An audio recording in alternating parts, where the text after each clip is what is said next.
सिद्धांत प्रकार करता है, आवेश को ना तो नष्ट किया जा सकता ना तो उत्पन्न किया जा सकता है बच्चों।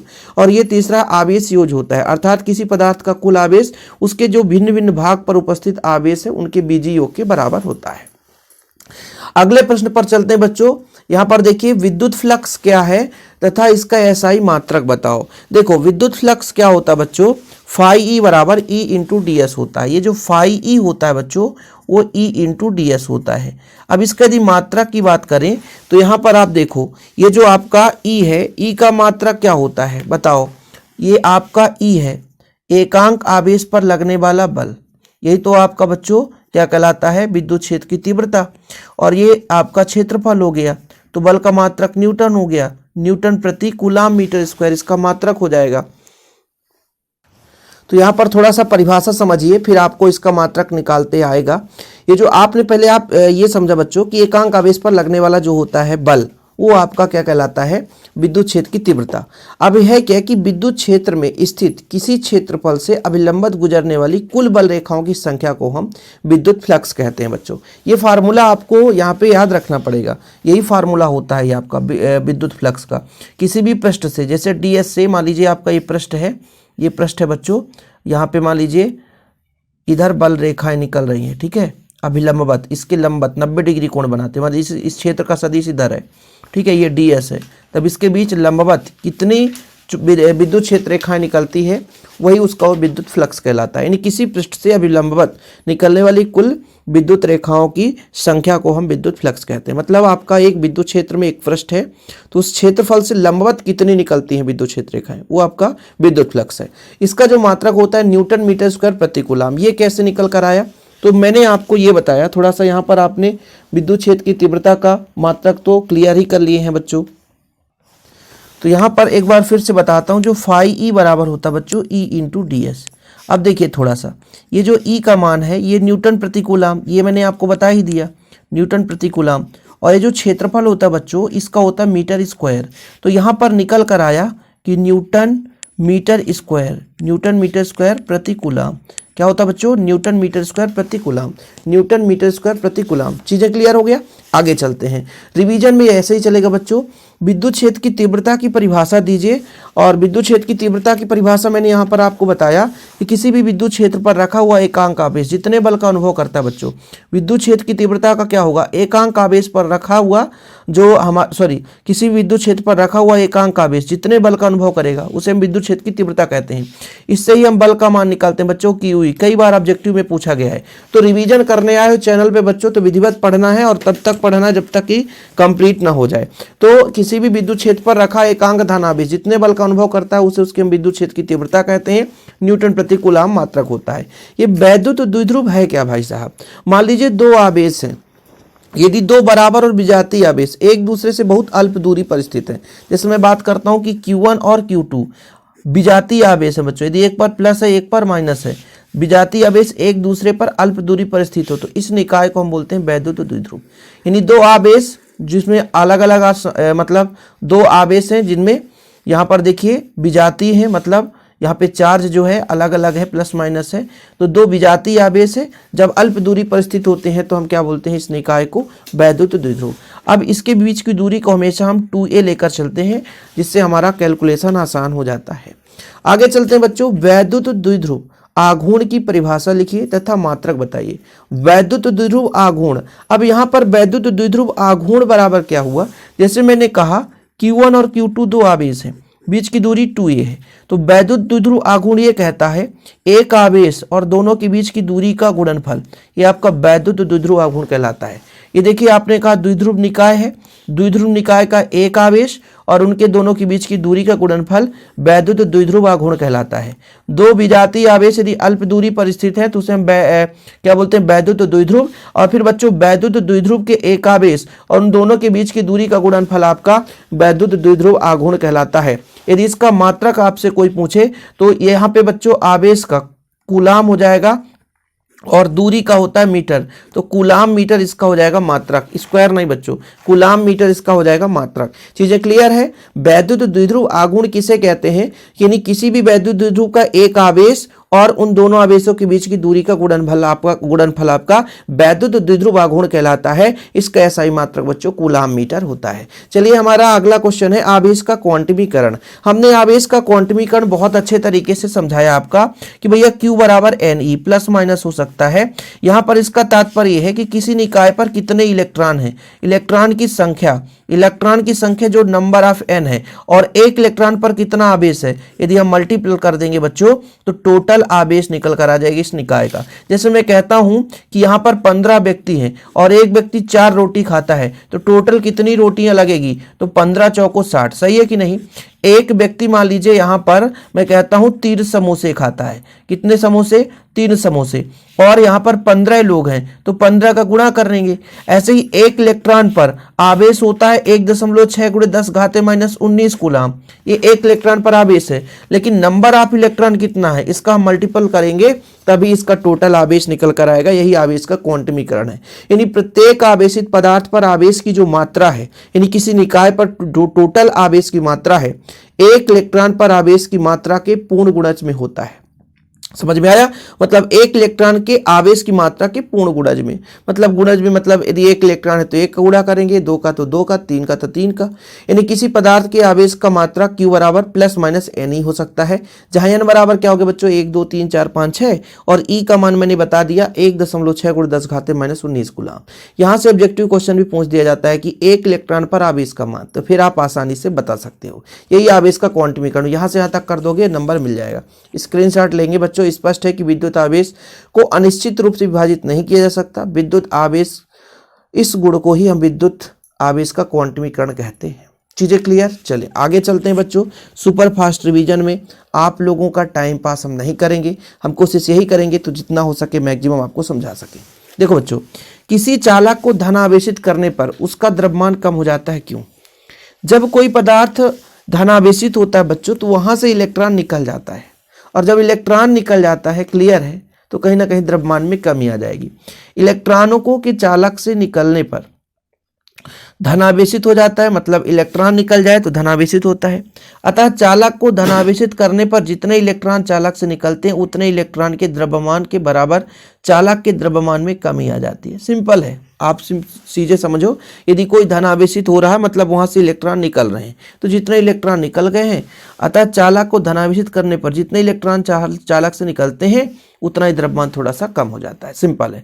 देखो भाई, कोई भी पदार्थ है उस पर ऋणावेश कब आता है? जब वो इलेक्ट्रॉन लेता है। और यदि कोई भी पदार्थ है उस पर धनावेश कब आता है बच्चों? जब वो इलेक्ट्रॉन देता है। मतलब जब आप किसी को आप पैसे दे दोगे तो आप धनी कहला जाओगे, लेकिन किसी से आप ले लोगे तो आप ऋणी कहला जाओगे। ऐसे ही यदि चालक है, यदि किसी को आवेश दे दिया तो वो धनी हो गया। अब जब वो धनी हो गया बच्चों, तो कहीं ना कहीं उसके पास पैसे तो कमी हुई होगी, तभी वो धनी। भाई हम अपना पैसा किसी को दे रहे हैं तो हमारे अंदर कमी आएगा कि नहीं आएगा? चीजें क्लियर है? तो यही चीज होता है बच्चों। ठीक है, आगे चलिए। स्थिर विद्युत में गास प्रमेय लिखिए। बताओ, स्थिर विद्युत में गास प्रमेय, गास के जो गास का प्रमेय होता है एक बंद पृष्ठ के लिए होता है। ये चीज हमेशा याद रखना कि किसी निकाय, ये आपका निकाय है, यहाँ पर आवेश है, ठीक है, यहाँ से मान लीजिए इसकी दूरी r है, यहाँ पर बिंदु P है जहाँ पर एक अल्पांश है, ठीक है। तो ये गास का थ्योरम यहाँ पे लागू होता है कि किसी बंद पृष्ठ के या संपूर्ण पृष्ठ से गुजरने वाला कुल वैद्युत फ्लक्स जो होता है वो उस पर उपस्थित आवेश का 1/ε0 गुना होता है। यही है फाई ई बराबर Q/ε0। ठीक है, किसी बंद पृष्ठ से गुजरने वाला संपूर्ण वैद्युत फ्लक्स बंद पृष्ठ के अंदर उपस्थित कुल आवेश का 1/ε0 गुना होता है। यही आपका गास थ्योरम है, फाई ई इक्वल Q/ε0। ठीक है बच्चों, किसी बंद पृष्ठ से गुजरने वाला कुल वैद्युत फ्लक्स उस बंद पृष्ठ में उपस्थित जो आवेश है उसका 1/ε0 गुना होता है, उसका 1/ε0 गुना होता है। ठीक है, चलिए आगे देखते हैं बच्चों। आवेश संरक्षण का सिद्धांत, ये तो सिंपल है, आवेश ना तो नष्ट होता है, मतलब किसी भी पृथक्कृत निकाय का कुल आवेश नियत रहता है। यानी कोई भी हमारा पृथक्कृत निकाय है उसमें आवेश नियत है, अर्थात हम कह सकते हैं निकाय में ना तो धनावेश और ना ऋणावेश का बीजीय योग सदैव नियत रहता है, अर्थात आवेश ना तो नष्ट होता है ना तो उत्पन्न होता है। मतलब जितने धन चार्ज है यदि ऋण चार्ज दोनों को जोड़ देंगे तो मान 0 आएगा। ठीक है, यानी उदासीन के रूप में रहता है। आवेश योज्यता का आप निष्कर्ष बताओ। तो आवेश के गुण में आपने समझा था कि आवेशों में योज्यता का गुण पाया जाता है। योज्यता का मतलब ये हो जाता है बच्चों, उसके अंदर जितने भी जो अवयवी कण होंगे उनके समस्त आवेशों को जोड़ेंगे तो उस निकाय का टोटल आवेश निकल कर आएगा। कि यदि किसी निकाय का कुल आवेश उसके विभिन्न अवयवी कणों में उपस्थित आवेशों के बीजगणितीय योग के बराबर होता है। मतलब जो भी निकाय है उसका जो टोटल आवेश की हम गणना करेंगे बच्चों, तो जो टोटल आवेश निकल कर आता है उसके जितने भी कण होंगे उनके आवेशों के बीजगणितीय योग के बराबर होता है, उनको जोड़ने पर प्राप्त होता है। चलिए आगे देखते हैं। कुछ क्वेश्चन तो कॉमन सेंस वाले होते हैं बच्चों, इसे आप रिवीजन करके जाना, ठीक है ना। यदि आप चैनल पे आए तो रिवीजन नहीं करोगे तो आपको फिर दिक्कत होगी। वायुयान के रबर टायर चालक बनाए जाते हैं क्यों? चलो भाई, वायुयान हम बनाते हैं, थोड़ा सा समझते हैं। वायुयान है बच्चों, हवाई जहाज हम उड़ा ही देंगे आज, ठीक है, चलो उड़ा ही देते हैं, कोई बात नहीं है। यहाँ पे पहिया लगा हुआ, 2 वायुयान उड़ा ही देते हैं, ठीक है, यहाँ पे पहिया लगा हुआ है। अब इसके जो रबर है बच्चों, इसके जो चारों रबर हैं ये आपके चालक बनाए जाते हैं। जानते हैं क्यों चालक बनाए जाते हैं? क्योंकि जब ये रनिंग करता है बच्चों, जब रनिंग करता है तो इसमें होता है घर्षण, और घर्षण से उत्पन्न होता है आवेश। आवेश, अब यदि ये चालक नहीं रहेगा तो इसका आवेश पृथ्वी पर नहीं जाएगा। चालक बनाने का कारण ये होता है कि जब वायुयान रनवे पर दौड़ता है तो इस पर आवेश उत्पन्न होता है घर्षण से, और जब आवेश उत्पन्न होता है तो चालक बनाने से यह आवेश पृथ्वीकृत हो जाता है, जिससे इसमें चिंगारी उत्पन्न नहीं होती। यदि ये मान लीजिए कुचालक पदार्थ होता, आवेश उत्पन्न होता तो पृथ्वी पर नहीं जाता, तो इसमें आग लग जाती और दुर्घटना घटित हो जाता। समझ रहे ना। वायुयान जब भूमि पर उतरता है तो टायर और भूमि के बीच घर्षण होने के कारण उसके टायर आवेशित हो जाते हैं, मतलब टायर पर आवेश आ जाते हैं। टायर के चालक बनाए जाने का कारण है आवेश टायर में ना रहकर भूमि में समा जाता है। ठीक है, मतलब यदि हम बात करें कि टायर चालक होने का मेन कारण ये है ताकि यदि इसमें जो भी आवेश उत्पन्न हो वो पृथ्वी पर चला जाए। जब भी वायुयान मान लीजिए रनवे पर दौड़ता है यानी जमीन पर उतरता है तो टायर और जमीन के बीच घर्षण होगा, आवेश उत्पन्न होता है, जो आवेश पृथ्वी पर चला जाता है, चालक होने के कारण पृथ्वी पर चला जाता है। यदि वहीं पे यदि कुचालक पदार्थ का टायर बना दिया जाए तो फिर वही आवेश पृथ्वी पे नहीं जाएगा, चिंगारी उत्पन्न होगा, दुर्घटना हो सकता है। ऐसे दूसरा प्रश्न आता है कि समान ज्वलनशील पदार्थ ले जाने वाले वाहन में गति के दौरान पृथ्वी को स्पर्श करती हुई धात्विक रस्सियां लगा दी जाती है। कहने का तात्पर्य यह है कि जैसे ट्रक वाहन आप देखते हैं, ट्रक वाहन का मतलब भैया ये आपका एक इंजन है, ठीक है, और इसमें एक ये लो भैया बाहर, और यहाँ पे पहिया लगा हुआ, ठीक है, और इसमें एक जंजीर नीचे टच कर देते हैं। जब ये मान लीजिए ट्रक आगे की ओर जाता है तो इसके बॉडी पर वायु के साथ घर्षण होता है। किसके साथ? वायु के साथ। अब वायु के साथ जब बॉडी में घर्षण होगा, टायर तो मान लीजिए इधर कुचालक वगैरह बनाई जाता है, सुचालक मतलब आवेश यदि घर्षण से चला जाए, लेकिन ये जो वायु का संपर्क होता है इसके बॉडी पर, तो इस पर भी चार्ज उत्पन्न होता है बच्चों। क्या होता है? चार्ज उत्पन्न होता है। अब ये चार्ज क्या होता है? ये जंजीर लगा रहता है। अब इसमें अधिकांश किस प्रकार के वाहन में जो ज्वलनशील पदार्थ ले जाते हैं ताकि उसमें खतरा ना हो। अब कहोगे सर हमने ट्रक में देखा, नहीं, अरे भाई बड़े बड़े गाड़ियों की बात कर रहा हूँ जिसमें ज्वलनशील जैसे डीजल है, पेट्रोल है ना, ये चीजें जाती है, केरोसिन है, तो उसको जंजीर के माध्यम से पृथ्वीकृत कर देते हैं ताकि इसमें जो भी चार्ज उत्पन्न हो वो सीधे पृथ्वी पर चला जाए और समाहित हो जाए। समझ रहे हो? ठीक है बच्चों, चलिए क्लियर है। तो देखिए गति के दौरान भूमि और टायर के मध्य घर्षण होने के कारण टायर आवेशित हो जाता है। इसके अतिरिक्त वायु के घर्षण के कारण वाहन बॉडी भी आवेशित हो जाता है। पता है ना भाई, टायर का तो चला जाएगा, टायर जमीन से जुड़ा है और टायर हमेशा सुचालक होता है, चला जाता है। पृथ्वी को स्पर्श करते हुए धात्विक रस्सियों को होकर जो बॉडी पे आपका आवेश उत्पन्न होता है वो रस्सी से होकर कहाँ चला जाता है? पृथ्वी पर चला जाता है, जिससे वाहन खतरा से बच जाता है। अब विद्युत क्षेत्र रेखाएं एक दूसरे को नहीं काटती क्यों? अच्छा, विद्युत क्षेत्र रेखा किसे कहते हैं? एक काल्पनिक वक्र जहां पर एकांक धनावेश गुजर सके। जैसे मान लीजिए आपका ये प्लस है बच्चों, ये माइनस है, ये माइनस है, ठीक है, प्लस और माइनस, तो ये काल्पनिक वक्र है, कल्पना की गई है, इसे कोई देखा नहीं है, सिर्फ काल्पनिक वक्र है। एक काल्पनिक वक्र जहां एकांक धनावेश गुजर सके, एक वक्र है जहां पर एकांक धनावेश गुजर सके, वो आपका कहलाता है विद्युत क्षेत्र रेखा। क्या कहलाता बच्चों? विद्युत क्षेत्र रेखा। अब इनको ये कहा गया कि ये रेखाएं एक दूसरे को नहीं काटती, जैसे इधर गया तो दूसरा जाकर के इसको नहीं काट सकता। कारण है, जैसे मान लीजिए जहां पर भी हम बिंदु लें, यदि उसको यहाँ पे स्पर्श रेखा खींच दें तो उसका एक परिणाम ही बताता है, और एक स्पर्श रेखा का एक ही बिंदु पर एक ही परिणाम ही होगा। लेकिन यदि कटान बिंदु पर बात करें तो एक स्पर्श रेखा इसकी इधर हो जाएगी, एक इसकी इधर हो जाएगी। कहीं ना कहीं मतलब यदि दो रेखाएं एक दूसरे को काट दें बच्चों, थोड़ा सा समझिएगा, यदि इस प्रकार से दो रेखाएं मान लो काट दो, तो इस बिंदु पर यहाँ का स्पर्श रेखा इधर होगा और इस बिंदु पर इसका स्पर्श रेखा यहाँ पर होगा। मतलब एक ही बिंदु पर दो परिणामी दिखने लग गए, एक ही बिंदु पर दो परिणामी दिखने लग गए, जबकि यह असंभव है। किसी भी विद्युत क्षेत्र रेखा के एक बिंदु पर केवल एक परिणामी रेखा होता है, ठीक है, एक परिणामी होता है उसका, लेकिन एक ही बिंदु पर दो परिणामी जो नहीं हो सकता। इसी कारण से कहते हैं कि विद्युत क्षेत्र रेखाएं एक दूसरे को प्रतिच्छेद नहीं करती। दो विद्युत क्षेत्र रेखाएं या दो विद्युत बल रेखाएं एक दूसरे को प्रतिच्छेद नहीं करती, क्योंकि यदि ये एक दूसरे को प्रतिच्छेद करेंगी तो प्रतिच्छेदी रेखा बिंदु पर दो स्पर्श रेखाएं खींची जा सकेगी, और जो कि भाई उस बिंदु पर विद्युत क्षेत्र की दिशाएं प्रदर्शित करेगा। किंतु विद्युत क्षेत्र रेखा की केवल और केवल एक ही परिणामी होता है ना, इसलिए भाई साहब दो दिशाएं संभव नहीं है। अतः विद्युत बल रेखाएं एक दूसरे को कभी नहीं प्रतिच्छेद करती। अरे भैया पेज कहाँ जा रहा है? चलो अभी 2-3 प्रश्न और है बच्चों, फटाफट देखते हैं। एकांक आवेश को परिभाषित कीजिए।